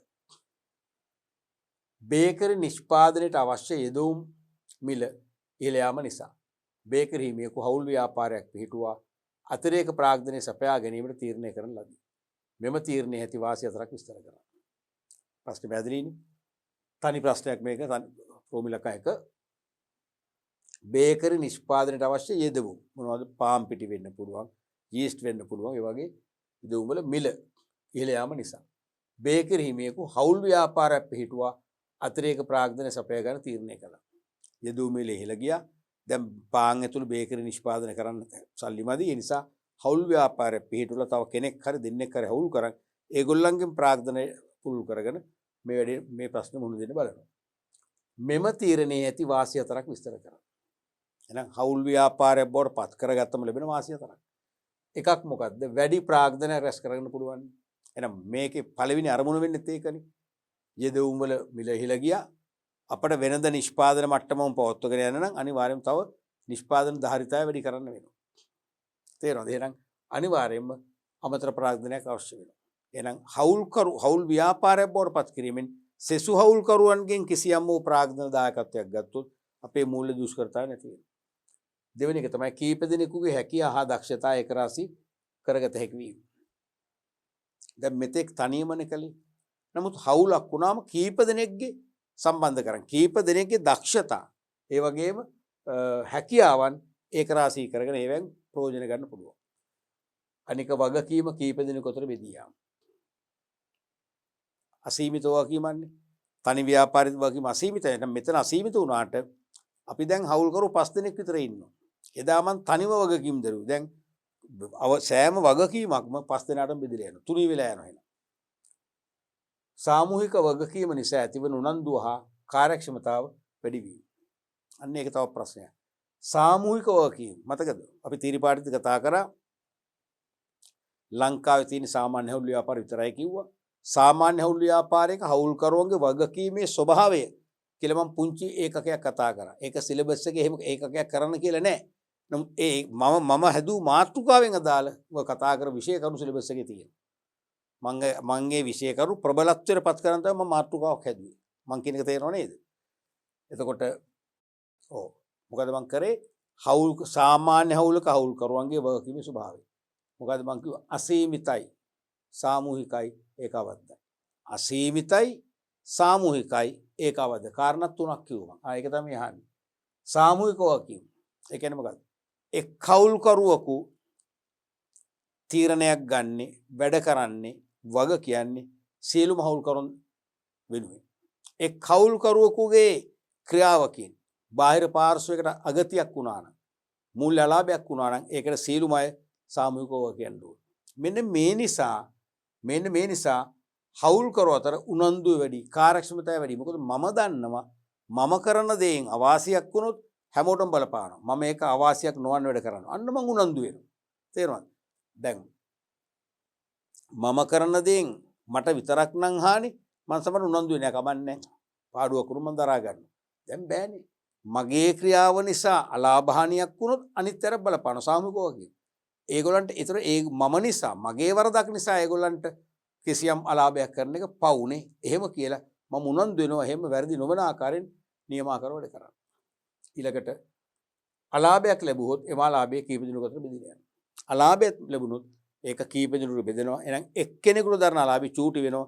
ඒක අලාභේ ඍණාත්මක භාවයේ මොකද තුනී වෙලා යනවා. තනියම කළා නම් තනියම බාර ගන්න. ඒතකොට මේ මොකද්ද සැර වැඩි එකනේ. දැන් මේක සැර බාල වෙනවා. ඒතකොට මේ වගේ මතකද? මේකේ පැහැදිලිවම වාසි හතරක් විස්තර කරන්න. හරිනේ? හතරක් විස්තර කරන්න. මතක තියාගන්න. හතරක් සඳහන් කරන්න කිව්වට කලබල වෙන්න එපා. කරුණු හතර ලියුම ඇති. විස්තර කරන්න ඕනේ. තේරෙනවද? විස්තර කරාම දැන් එහෙනම් විස්තර කරන්න කිව්වොත් කරුණු හතරට ලකුණු භාග බැගින් කීයක් හරි ලැබෙනවා? නැත්නම් එක බැගින් ලැබෙනවා. දැන් එක කරුණකට ලකුණු එකක් නම් භාගයක් දෙනවා කරුණට භාගයක් දෙනවා විස්තර කිරීම. කෙටියෙන් දැන් මේක විස්තර කරලම නෑ. දැන් මමනේ විස්තර කළේ. ඒ මම කරපු විස්තරය ඊටාම කෙටි උදාහරණයක් වශයෙන් වැඩි ප්‍රාග්ධනයක් රැස් කරගත හැකි වීම. හවුල්කරුවෙකු කීප දෙනෙකු තුලින් ඒ සපුරාගත හැකි ඇති. ඒ වගේ විස්තර කිරීමක් කරන්න ඕනේ. එහෙනම් ඒ වගේ කරුණු හතරක් සඳහන් කිරීමට ලකුණු භාගය වැඩි කිරීම කරුණු කීයද? 4නේ. කරුණු 4. සමාන ලකුණු 2යි. කරුණු 4ක් විස්තර කිරීමට ලකුණු භාගය වැඩි කිරීම කරුණු 4. දෙක නෙවෙයිනේ. ලකුණු 2යි. ලකුණෙන් 2 2 ඔක්කොම 4ක් ලැබුණා. සම්පූර්ණ ප්‍රශ්නයක්. තේරුණාද? මේක එකම දේ මම අත්දැකීමෙන් දන්න ඕගොල්ලෝ මේක විස්තර කරන්න කිව්වොත් කෙටියෙන් විස්තර කරන්නේ. මේ වගේ ලියුවොත් ලකුණු 2යි ලැබෙන අපරාධයක්. දෙකකට පයින් ගන්නවා කියන්නේ. ඊළඟට රෝම ඉලක්කම් 2. සිරිමලි විසින් තම ප්‍රදේශයේ බහුලව ලබාගත හැකි කෙසෙල් කෙදි භාවිතා කර කාන්ත අත්බෑක් හිස් වැසුම් හා වෙනත් විසිතුරු නිර්මාණ නිපදවීමේ ආයතනයක් රුපියල් 50000ක මුදලක් ආයෝජනය කර ආරම්භ කරන ලදී. මුලින්ම ප්‍රශ්න උඩ කරන මේක කේස් ස්ටඩි එකක් කියලා පේනවා. පුංචි කේස් ස්ටඩි එක. තේරෙනවද? සිරිමලි විසින් තම ප්‍රදේශයෙන් බහුලව ලබාගත හැකි කෙසෙල් කෙදි භාවිතා කර කාන්ත අත්බෑක් හිස් වැසුම් හා වෙනත් විසිතුරු නිර්මාණ නිපදවීමේ ආයතනයක් රුපියල් 50000ක මුදලක් ආයෝජනය කර ආරම්භ කළා. අමුතු ජාතිය ව්‍යාපාරයක් නේද? ඔව්. මොනවද? තම ප්‍රදේශයේ බහුලව ලබාගත හැකි කෙසෙල් කෙදි. කෙසෙල් ගස්වල කෙඳි භාවිතා කරලා සමහර එක වේලලා වෙන්න පුළුවන් නේ. අත්බෑග් කැප්ස් හිස් වැසුම් හා වෙනත් විසිතුරු භාණ්ඩ නිපදවන ව්‍යාපාර ආයතනයක් රුපියල් 50000ක මුදලක් ආයෝජනය කළ ආරම්භ කළා. ඇය විසින් තම ප්‍රදේශයේ රැකියා විරහිත තරුණියන් තිදෙනෙකුට එම නිෂ්පාදන පිළිබඳ පුහුණුවක් ලබා දීමෙන් අනතුරුව දෛනික රුපියල් 800 බැගින් ගෙවීමේ පදනම මත සේවයට පදව ගත්තා. රැකියාව විරහිත අහිංසක තරුණයන් 3 දෙනෙක් අරන් පුහුණුවකුත් දීලා දිනකට රුපියල් 800 ගාන ගෙවන්න රැකියාව දුන්නා. එසේම තම නිෂ්පාදන සංචාරක හෝටල් තුල අලෙවි කිරීමටද කටයුතු සිදු කරන ලදී. තමන්ගේ නිෂ්පාදිත සංචාරක හෝටල් තුලත් අලෙවි කරන්න කටයුතු සිදු කරන එක හොඳයි. මොකද සංචාරක හෝටල් තුල තීරණ දරුවන එක එක නයිට් ශ්‍රී ලංකා නයිට් කියයි. තේරෙනවද? සන්ඩේ නයිට් කියයි. එහෙමනේ. ඒ වගේ අවස්ථාවල ගොඩක් සමහර පිටස්තරින් සංචාරකෝ එනවා. ඒ නයිට් එකට කෑම කාලා එන්ජොයි කරලා යන්න. එහෙනම් හෝටලේ සංචාරකෝ 100ක් කියනවා පිටස්තරින් 300ක් වෙනවා 400ක්. අනේ ඒ වගේ වෙලාවකට වෙනම අපිට ස්ටෝල් එකක් කරන් මේක සාම්පල් පෙන් වල හඳුන්වලා දීලා අලෙවි කරලා හොඳ වෙලදාමක් කරගන්නත් පුළුවන්. ඔව්. මෙම සිද්ධිය තුල ඇති සමාජීය හා ආර්ථික ප්‍රතිලාභ මොනවාදයි දක්වන්න. තනි ප්‍රශ්නයක් නිසා කරුණු 4ක් අපේක්ෂා කරනවා. ලකුණු එක ගානේ කරුණු 4 ලකුණු 4ක් දීලා තියෙනවා. එහෙනම් මෙම සිද්ධිය තුල ඇති සමාජීය හා ආර්ථික ප්‍රතිලාභ. හරිනේ. ආර්ථික වශයෙන් සමාජීය වශයෙන් ලැබිච්ච වාසිය. පළවෙනි එක තමයි දේශීය සම්පත් භාවිතය. අන්න. ඒක ප්‍රධානම මොකද්ද? ආර්ථිකමය වාසිය යන්නේ. මොනවද? කෙසෙල් කෙදි නේ. කෙසෙල් කෙදි. කෙසෙල් කෙදි තමයි පදනම් කරගත්තේ. මූලිකම එහෙනම් කෙසෙල් කෙදි කියන්නේ මොකද්ද? දේශීය. අනික කෙසෙල් කෙදි ගෝ අපි ගණන් ගන්න නැහැ. කෙහෙල් කනක් කපා ගත්තන් පස්සේ කෙහෙල් කඳ නිකම්ම පොළොවට පාත් කරලා දාන එහෙමනේ. තේරෙනවද? එහෙනම් අන්න දේශීය සම්පත්. සමහරට දේශීය වශයෙන් අපි ප්‍රයෝජන නොගත් සම්පත් ප්‍රයෝජන ගන්නවා. සම්පත් නාස්ති අපි එහෙනම් නැති කරන්නත් මේක හේතුවක් වෙනවා. හරිනේ. දෙවෙනි එක ආදායම් ව්‍යාප්ති විෂමතාවම වෙයි. ඇයි? රැකියා නැති අයට තමයි රැකියා දුන්නේ. එහෙනම් මොකද වෙන්නේ? ආදායම් විෂමතාව ටිකක් හරි අඩු වෙනවනේ. තේරෙනවද? ඊළඟ එක තමයි නව රැකියා අවස්ථා උත්පාදනය. මේ තුලින් අපට අලුත් රැකියා අවස්ථා උත්පාදනය කරගන්න පුළුවන්. දැන් සිරිමිල්ට පුළුවන් අර සංචාර හෝටල් ශ්‍රී ලංකා නයිට් වගේ එකක් මේකට යනකොට ස්ටෝල් එකක් ගත්තම ඉංග්‍රීසි කතා කළ හැකි කෙනෙක් සම්බන්ධ කරගන්න පුළුවන්. ජර්මන් ප්‍රංශ වගේ භාෂා කතා කරන්න පුළුවන් කෙනෙක් සම්බන්ධ කරන්න පුළුවන්. එහෙනම් ඉතින් මොකද වෙන්නේ? තවත් අලුත් රැකියා අවස්ථා බිහි වෙනවා. දැන් 3 දෙනෙකුට දැන්ටමත් දීලානේ. තවත් අවස්ථා බිහි වෙනවා. ඊළඟට නව ආදායම් අවස්ථා බිහි වීම.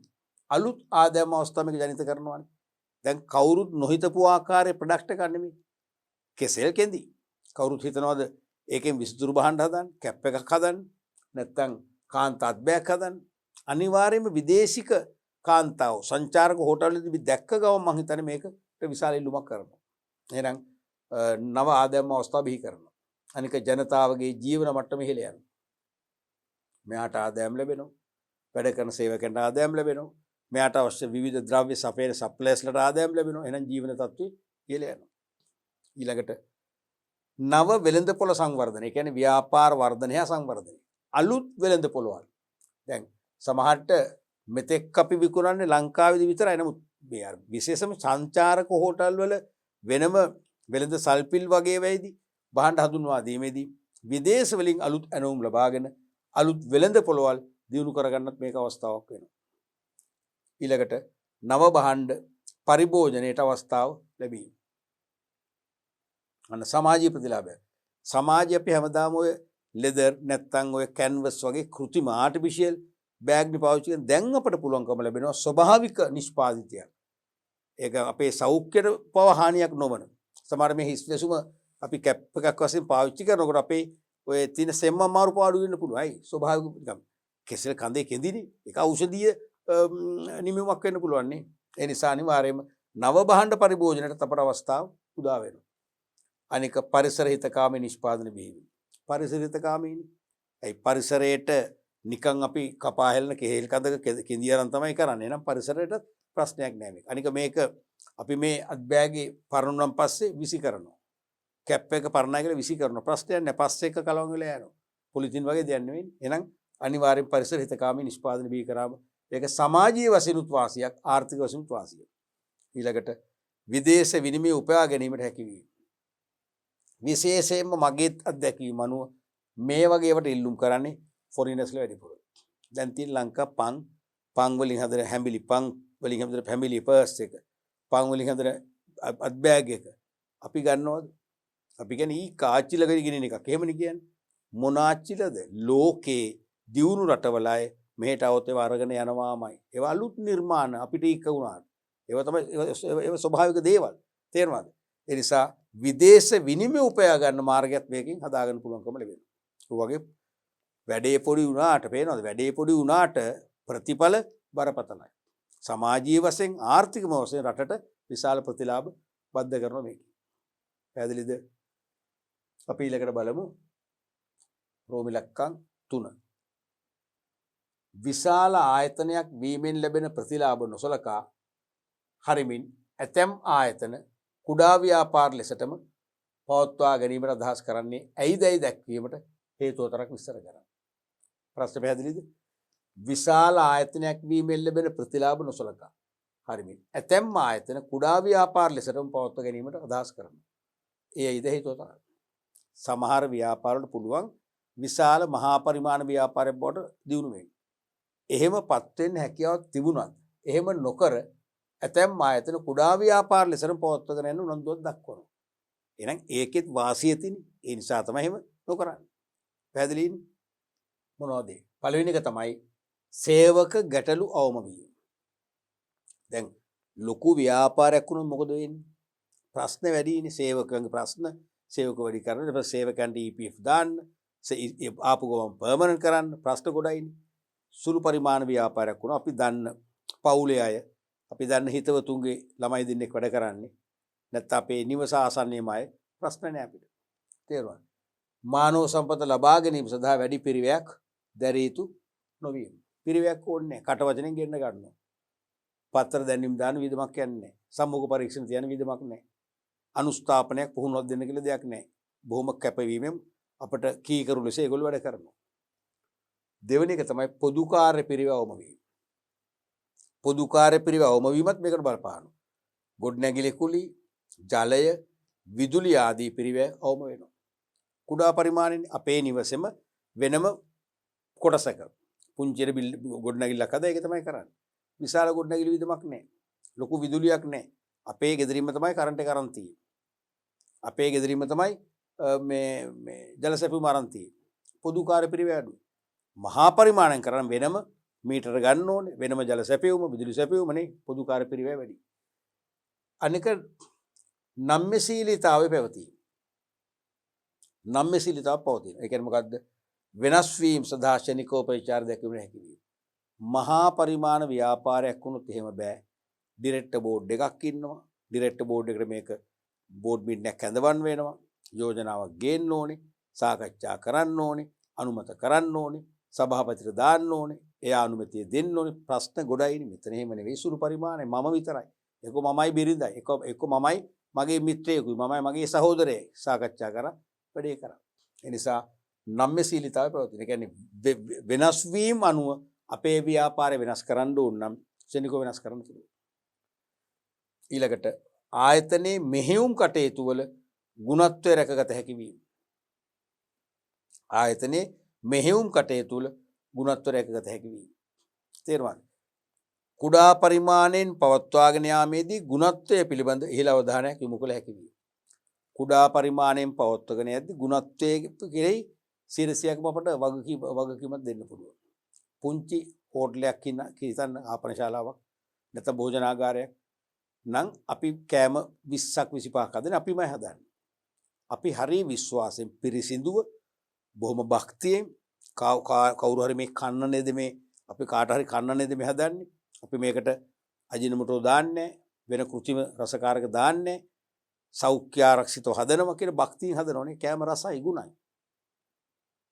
අපේ ගෙදර අම්මලා කෑම හදන්නේ පුදුම ආදරෙන් පුදුම භක්තියකින් හදිස්සියට සම්බෝලයක් අතිමිරි කරලා ගත්තත් රසයිනේ.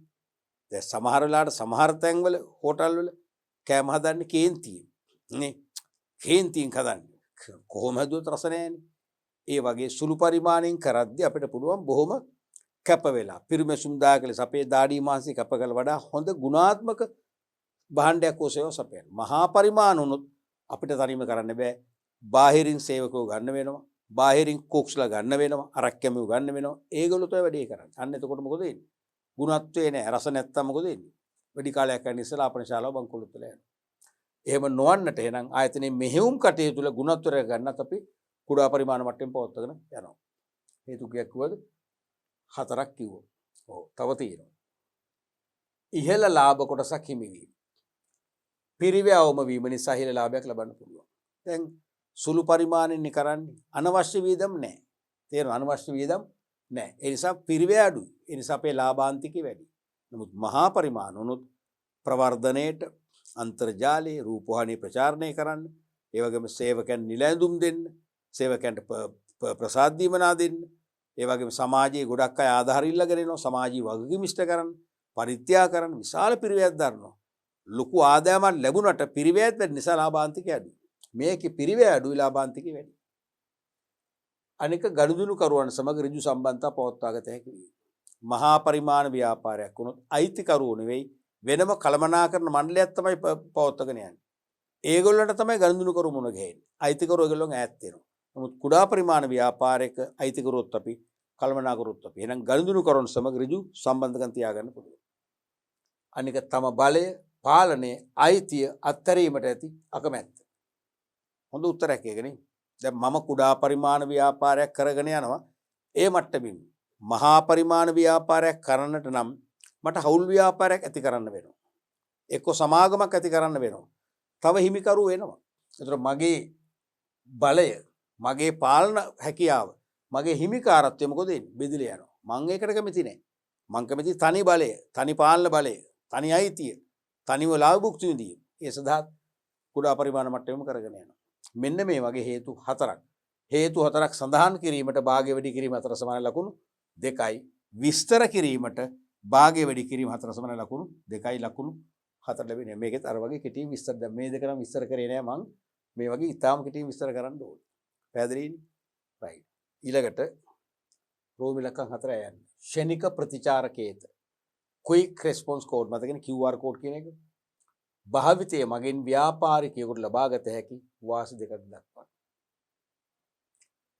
මතකනේ අර තියෙන භාණ්ඩවල තියෙන දැන් තේරෙනවද? ඒකෙන් අපිට ගොඩක් ප්‍රයෝජන තියෙනවනේ. ගොඩක් ඔය භාණ්ඩ සම්බන්ධයෙන් කරන්න පුළුවන් වංචා දූෂණ අවම කරගන්න පුළුවන් වෙලා තියෙනවා. මතකයි නේද? කොහොම තියෙනවා කෑලි තියෙන. එතකොට මේකේ තියෙනවා සීරුම දේවල්. මේකේ විස්තර ඔක්කොම ලේසියෙන් පරිගණක මෘදුකාංග වල රීඩ් කරන්න පුළුවන්. මොනවද මේකේ වාසි? පාරිභෝගික විශ්වාසය හෙළයාම. මොකද මේ කෝඩ් එක තියෙනවා නම් ලේසියෙන් වංච කරන්න බෑ කියලා අපි දන්නවා. මේ කෝඩ් එක නැති භාණ්ඩයට වඩා මේ කෝඩ් එක ඇති භාණ්ඩය ගන්න අපි කැමතියි. එහෙනම් පාරිභෝගිකයන්ගේ විශ්වාසය ආකර්ෂණය ඉක්මනින් දිනා ගන්න පුළුවන්. ආයතනයේ විකුණුම් ප්‍රමාණය වැඩි වෙනවා. මොකද අපි ආවොත් තෝරගන්න බලන්නේ QR කෝඩ් එක තියෙන භාණ්ඩ තමයි. එහෙනම් විකුණුම් සහ ලාභ වැඩි වෙනවා. අනික භාණ්ඩ පිළිබඳ තොරතුරු ඉක්මනින් ලබා ගන්න පුළුවන්. දැන් මේක අපි ස්කෑන් කරගත්තොත් අපිට පුළුවන් මේකේ නිෂ්පාදකයාගේ නම, date of production සියලු දේ ගන්න පුළුවන්. තේරෙනවද? නිෂ්පාදිත රට ඒව අපිට ලබා ගන්න පුළුවන්. එහෙනම් භාණ්ඩ පිළිබඳ තොරතුරු ශනිකව හඳුනා ගන්න පුළුවන්. අනික පාරිභෝගිකයාට අන්තර්ජාලය හරහා මෙම කේතය මගින් සියලු විස්තර ලබාගත හැකි හේයින් භාණ්ඩය පිළිබඳ ප්‍රවර්ධන වියදම අවම වීම. ලොකු ප්‍රවර්ධන වියදමක් යන්නේ. ඒ පාරිභෝගිකයාටම net එකෙන් පුළුවන් මේක විස්තර ගන්න. මේ තේරෙනවද? එහෙනම් ප්‍රවර්ධන පිරිවැයත් ව්‍යාපාරිකයන්ගේ අඩු කරගන්න පුළුවන්. අනික වෙළඳ ප්‍රචාරණ ක්‍රමයක් ලෙස යොදා ගන්නත් බොහොම පහසුවෙන් පුළුවන්. අනිත් එක ගනුදෙනු කාර්යක්ෂම වෙනවා, වේගවත් වෙනවා. ඔය වගේ වාසි ගොඩක් ලැබෙන නිසා ලෝකේම මේ QR කෝඩ් එක නිෂ්පාදිත මත පාවිච්චි කරන්න පුරුදු වෙලා තියෙනවා. ඒතර ලකුණු එක බැගින් කරුණු දෙකට ලකුණු දෙකක් දීලා තියෙන මේක ප්‍රශ්නේ කොටසක් නිසා. සම්පූර්ණ රෝමි ලක්කම් 4 ඇහුවනම් මේකෙත් 4ම අපේක්ෂා කරන්න තිබුණා. අපි බලමු ඊළඟ ප්‍රශ්නේ ආයන්. විද්‍යුත් මුදල් පසුම්බිය ඊවලට භාවිතා කර ජංගම දුරකථනයකින් ගනුදෙනු සඳහා මුදල් ගෙවීමේදී පුද්ගලයෙකු විසින් සපුරා තිබිය යුතු මූලික කරුණු දෙකක් දක්වන්න. තේරුණාද? දැන් මේ කියන්නේ ඊවලට කියන්නේ ඊපර්ස්මයි. තේරුණාද? විද්‍යුත් මුදල් පසුම්බිය භාවිතා කර ජංගම දුරකථනයකින් ගනුදෙනු සඳහා මුදල් ගෙවීමේදී සුබරකට අපි හෑන්ඩ් ෆෝන් එකෙන් ගෙවන්නේ අපි සපුරාලන්න ඕන මූලික කරුණු. මේක කීපසරයක් විභාගයට ඇහුවා. ඒක අපි විභාගයට ඇහුවත් නැහැවුවත් අපේ පෞද්ගලික ජීවිතේට අද අත්‍යවශ්‍යම දැනගන්න ඕන එකක් මේක. පළවෙනි එක තමයි විද්‍යුත් මුදල් පසුම්බි යෙදවුම. ඊවලට ඇප්ලිකේෂන් එක භාගත කරගන්න නැත්නම් ඩවුන්ලෝඩ් කරගන්න ඕනේ. අපට ඉන්ටර්නෙට් අන්තර්ජාල සම්බන්ධතාවයට ගිහිල්ලා තේරෙනවද? දැන් අපි මේක අපිට බෑ නිකම් පාවිච්චි කරන්න බෑනේ. අපි මේක කනෙක්ෂන් එක ගන්න ඕනේ. මේකේ සමාජිකෙක් වෙන්න ඕනේ. මෙම්බර් කෙනෙක් වෙන්න ඕනේ. තේරෙනවද? එහෙනම් විද්‍යුත් මුදල් පසුම්බිය කියන්නේ ඊවලට පාසුකම ගන්න ඇප්ලිකේෂන් එකක් තියෙනවානේ. ඒ ඇප්ලිකේෂන් එක අපිට පුළුවන් අන්තර්ජාලයෙන් ගිහිල්ලා අපිට ඩවුන්ලෝඩ් කරගන්න පුළුවන්. භාගත කරගන්න ඕනේ. ඊට පස්සේ පෞද්ගලික තොරතුරු කියන්නේ නම, විද්‍යුත් පැල් ලිපිනයක් අපි හදාගන්න, ඊමේල් එක, ජංගම දුරකථන අංකය ආදී විස්තර ඇතුළත් කරනවා. මොකටද? ඒ ඇප්ලිකේෂන් එකට.